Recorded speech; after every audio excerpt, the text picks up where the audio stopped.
Hi everyone, this is Stephanie at Hightower Stitching with today's video. Yesterday, or the last video, was the small and large flying geese, all the things that you'll need to do it. But I've told you so much about it already. So many of you, if you already know how to sew, could go ahead and do it. But I'm going to go ahead and do this part for anybody who's just getting started or needs a reminder of how to do some of the things. It has a 4-patch, and it has the small and large flying geese, and then you put the block together. It's a 16-inch block. And before we start, I just wanted to give you another spot-on look at this big square we're going to make, and to look at what I'm really proud of. Now, there's two things on this that I'm really proud of, and the large flying geese. If you look at the very edge, like on the left edge of this one, you can see where I sewed around those before I sewed on that to make the geese.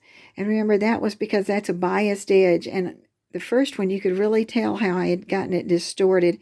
So I was pleased with that. And then I was also very pleased with the way my points came on the block, right? And just look how close all of those are. And I think I'm learning and learning every time and get better at doing that, because I actually would mark the spot that I was going to do. So with that said, I'm going to head to the sewing machine. Okay, here we are. We're ready to go. The first thing that I did, I started with the 4-patch, and you took a strip of fabric 2.5 inches wide and 20 inches long. If you're making one square, then that's all you'll need, but you'll need that of the two colors that you decided to put together. Once you get those together, you sew the side with a 1/4 inch seam. Then you go and press it while it's still laying together to set those stitches, and then open it and press the seam towards the dark fabric. You can see like this all the way down. Once you get that, then I just folded it in half for the long way together, and then laid it out and cut 2.5 inch sections. And for a block, you've got 4, so you need 2 for each one. You've got 4 corners. So the magic of having already done it, I can just pull these off because this is cut. These two are going to go together, and they're going to be laid the opposite. So you would lay like that so that they're on different places. And the nice thing about this one that I really enjoyed, it's one of the times that I've enjoyed doing them where they would lock, because we had folded all of the seams, the seam the same way. Then when I lay these together, then that part right there where you can actually feel it where they lock together. And this is short. I could just put this on the sewing machine. But sometimes if you're going to go away or something, you want to put a pin in there and hold it, and then turn it up and stitch along that side. And that's going to make one of your squares. So I'm going to go ahead and do that, one of your 4 patches. I keep trying to figure out how to get the machine not to make quite so much noise. I put some padding underneath it, and I don't know. I hope it's better. And I'm just going to go across there.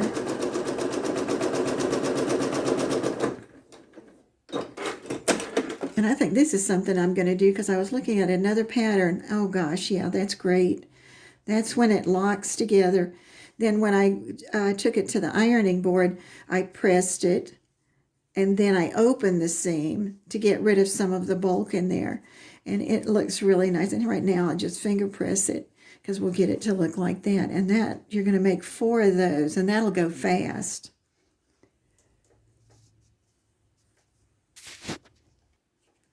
So that was what I called part 1. And then part 2 and 3 have to do with doing the flying geese. And it's really fun. Be sure that when you do your blocks, and these are not 4 and something inches wide. I told you that yesterday, but I think you would see that was not going to be right. And looking at the directions, it's 2 inches and something. So, or like 2 7/8. so that it'll work. And then I drew my lines. Yours won't be as dark as mine, but we're going to sew the outside on each side and then use the center to stitch, to cut. So I'm going to, and this is really a nice way to do this. First times that I did it, I wasn't quite sure about it. And on this pattern, you can stitch right down the line. And then if you can flip it, or if you're doing a chain of a group of these, you could just go to the next one and then come back and do the other side.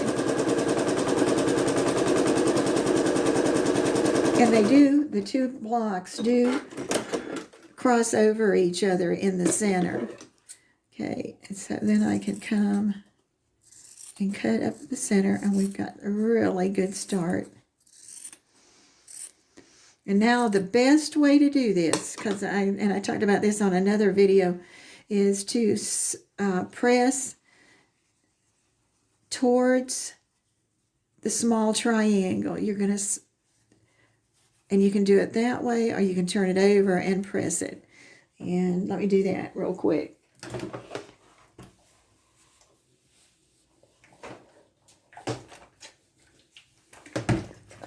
Okay. It's not quite on yet, but it'll work. All right, now what we want to do is take one of your other pieces that you had made, one of those smaller squares. You've got your lines in it. Set your point so you can see it there, and your point up here.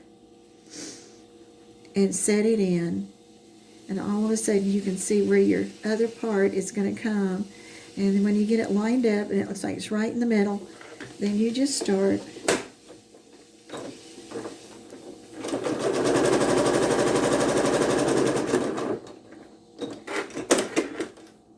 and do it again. Just this time, you just have to go that short distance.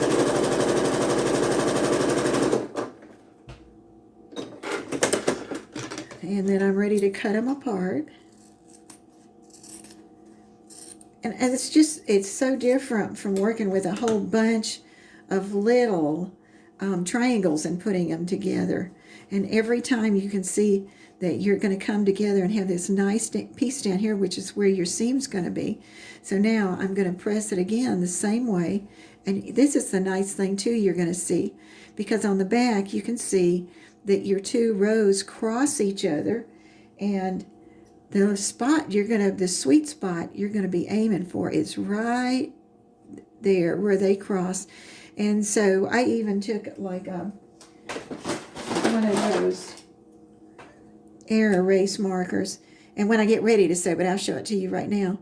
When I get ready to sew, I put it right where the dot is, so I know the place that I need to hit on each one when I do it. So then I would just press these,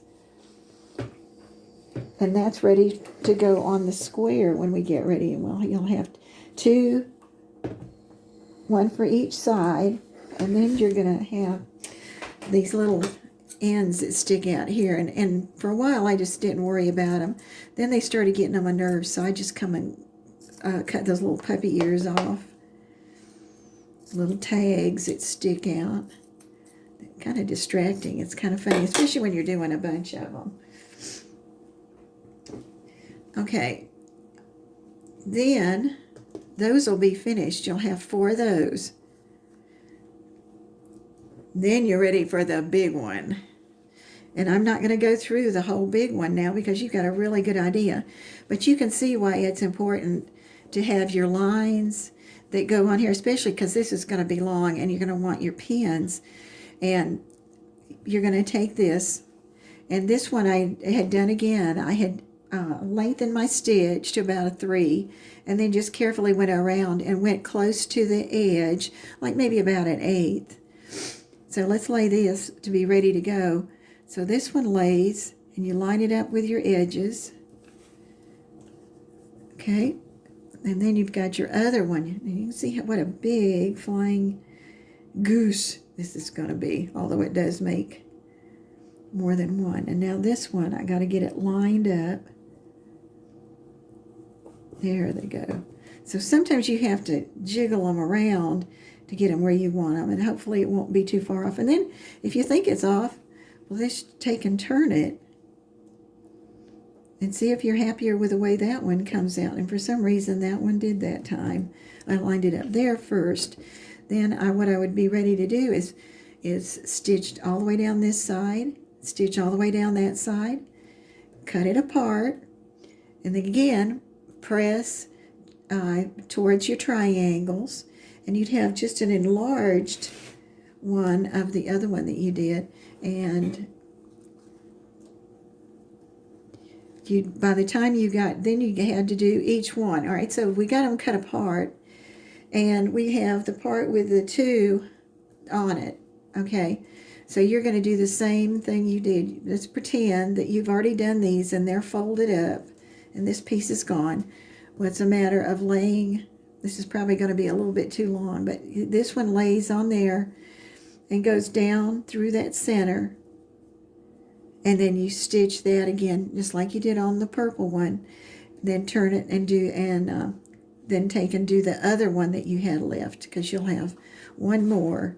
Hope that's not confusing. I don't think it is, because you've done this, you've cut it apart, you've got the next part, and you put your square on it from the corner into the middle, take care of it, and then take in the other piece that you had and do the same thing. With that done, we're ready to start. We're ready to start our construction. And then remember, we had a 4.5 inch light color that we put in the middle. Now, as you get ready, because I always do this at least one time when I make the squares, turn them back wrong, but you're going to want the goose nose to come into the center. So if you lay it like that, you'll know. Then turn it over and let's line it up so that it's in the center. And I just like this, so I'm going to take and make my dot right where that crosses. Then I'm ready to come over. Put that little tag under there this time because I don't want it to catch. All right, and I'm going to go 1/4 of an inch. And as I get closer, I'm going to eyeball that spot and go straight across. And if you had a bunch of these, you just add the next one on and the next one to the next middle, but we're not. All right, and that is pretty close. Not exactly totally close, but it's pretty close. So then I take the other one for the other side. Make sure I know it's going the right way. And line it up. And I'm taking a little time because I want you to have as much fun as I did and learn from some of my mistakes, because I actually did have to take it there right through the dot. Might not be quite on it. It's kind of hard sometimes to talk and do so much, but let's open it and see. Oh, I can live with that. All right, I'm going to do a quick press, and you can press them whichever way you want to, actually. And I opened mine before, and I'm not doing that right now, taking the time. All right, now we're going to have the next one's going to go on this end or this side or the other. And to that, we're going to add some of those extra blocks that we had cut out of the brown, because that's going to make your corner to finish that part. So we've got 2 sides to do. So I'll put this one on, run it a 1/4, and then here's the other one I've got to do. So now I can do a little chaining. This saves you a little thread and a little bit of, especially when you're doing a bunch of them. And run this one down. And then I go back and cut off the first one I did. I don't need the tag now. And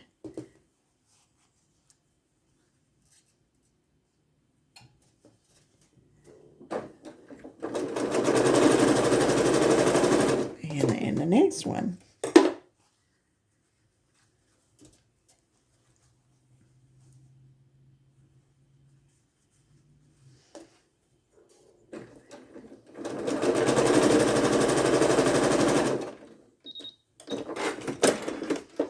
And that's what's going to sort of happen when you do the next row outside. You'll have the big flying geese and the 4 patches that you're going to put together.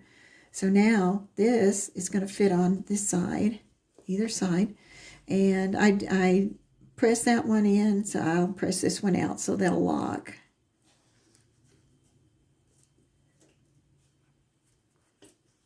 And then I'll do the same thing on the other side.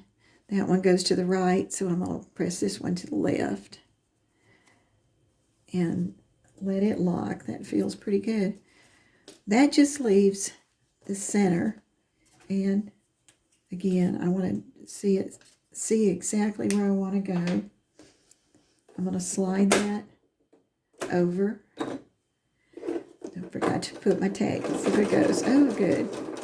All right. Now I'm coming to the center. Now I'm coming to the next overlap.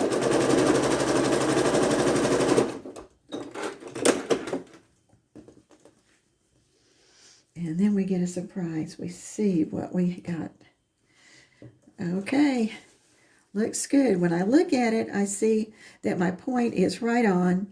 When I look at the edges, they've locked, so those are perfect right there. That's why I love this pattern. It's just so much fun. And then when you get done, it's going to be so big. That's going to be something else too. And so then this one's ready to go on there, and you would put it the same way. All right, so that would get that taken care of, that whole block. And see, that's even a pretty quilt block just by itself. You could have fun with that. I think I will go ahead and lock these and stitch it, because that make it nice for looking at the outside block and outside of the block, and we get ready. And this block's put together with sashing that's 2.5 inches wide. And if you're doing for a block, then it would be 16.5 inches long. And that could be just even if you were doing something you wanted to lay on the table, or an accent piece, or something you wanted to put in a picture frame, and you wanted that on there. So now I was all ready. I folded each one back. I've got my dot. Okay, and I'm coming up on my overlap again. They're locked in place.